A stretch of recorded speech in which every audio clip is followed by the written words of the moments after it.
বিসমিল্লাহির রহমানুর রাহিম। প্রিয় দর্শক, আমি এই মুহূর্তে দাঁড়িয়ে আছি একটি বড়ই গাছের সাথে। এগুলো একদম দেশি বড়ই। এই দেখুন কত সুন্দর চমৎকার হয়েছে, কত সুন্দর লাগতেছে। একটা গাছে এত পরিমাণ বড়ই দেখে সত্যি অবাক লাগতেছে, কি পরিমাণ বড়ই এসেছে।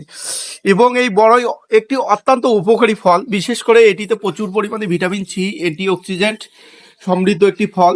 এটি ত্বকের জন্য অত্যন্ত উপকারী, হাড়কে মজবুত করে, স্ট্রোকের ঝুঁকি কমায় এবং ক্যান্সার প্রতিরোধক একটি ফল। এছাড়া হজম শক্তি বাড়ায়, মানসিক দুশ্চিন্তা কমায়, অনিদ্রা দূর করে, অসংখ্য অসংখ্য উপকারী দিক রয়েছে। এই দেখুন আমি কিছু ছেড়েছি, যদিও এগুলো পরিপক্ক হয়নি এখনো সম্পূর্ণরূপে।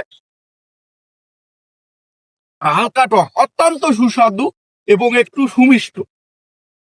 দেশি বড়ই এত সুন্দর এবং এত সুস্বাদু আমি আগে কখনো খাইনি। তাই আপনারা গ্রামে আসলে এরকম ছোট একটা দেশি বড়ের গাছ থেকে দু একটা বড়াই খেয়ে দেখতে পারেন। সবাই ভালো থাকবেন, সুস্থ থাকবেন, আর সবুজ প্রকৃতির সাথেই থাকবেন। আল্লাহ হাফেজ।